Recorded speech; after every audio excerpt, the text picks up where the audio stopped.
Local matters. We are just 3 weeks and a day away from this year's midterm elections. In Michigan, Democrat incumbent Debbie Stabenow is fighting to keep her Senate seat. She's facing off against Republican businessman John James. At a debate last night, the GOP candidate spent his time criticizing his Democratic opponent while seemingly trying to distance himself from President Trump. The two will face off again later today. So to help us break down these back-to-back debates is Detroit Free Press political reporter Kathy Gray. Thanks so much for joining us, Kathy.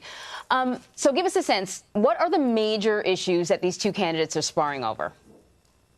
Well, as with many campaigns across the nation, healthcare is a big issue that keeps coming up, and it did again last night in the debate between Debbie Stabenow and John James.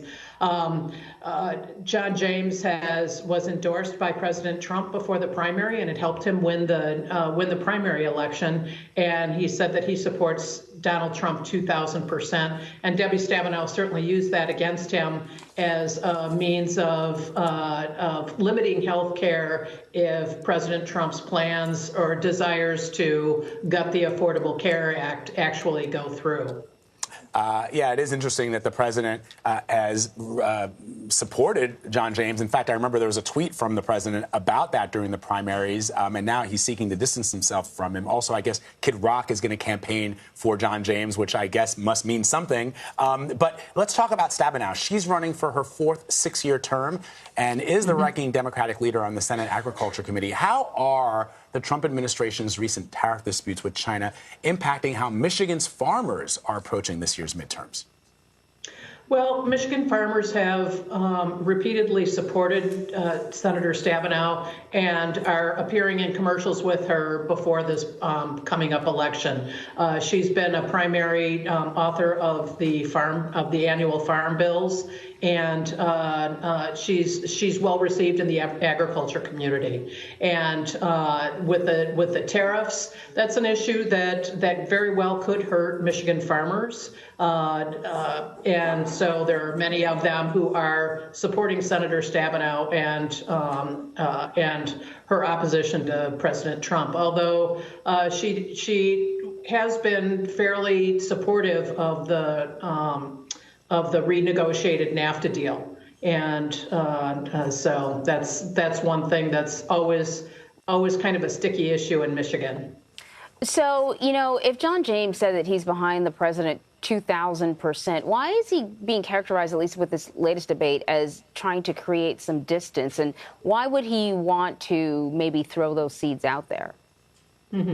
Well, President Trump remains incredibly unpopular in Michigan. His approval rating is in the mid-30s. So a lot of the Republican candidates who certainly trumpeted his endorsement in the primary are stepping away from that for the general election. And Senator John James certainly didn't mention President Trump very much during the debate yesterday, while Stabenow definitely repeatedly talked about his comment that he supports President Trump 2,000%.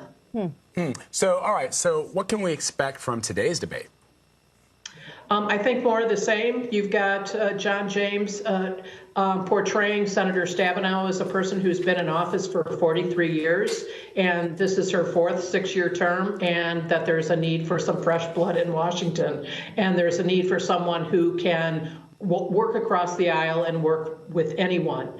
Senator Stabenow is going to continue to champion her own record. She fought to get a lot of money. I think it's $170 million in money for Flint to help replace the water pipes that were part of the lead water crisis.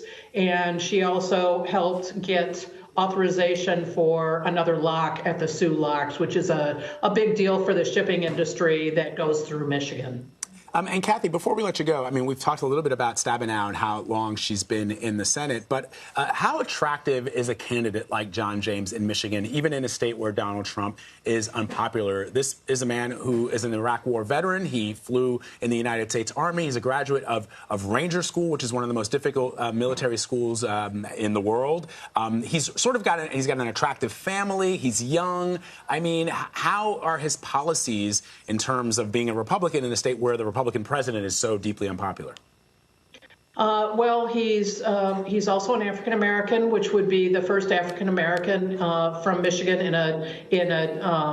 for a U.S. Senate seat, and the Republicans really like him a lot. He's very well spoken. He's plain spoken, and he's one of the candidates that Republicans really appreciate. But he's also down in the polls. The closest he's gotten so far in all of the polls is about 9 points, and he's down by as many as 15 or 16 in some of the polls. So we'll see. We'll see if he'll be able to make that up. He raised a lot of money in the last quarter, though, $3.6 million. But Debbie Stabenow has also got $3 million already booked in advertising for the final weeks of the campaign, and still has $3 million left over. All right, Kathy, great. Thank you very much. Thank you.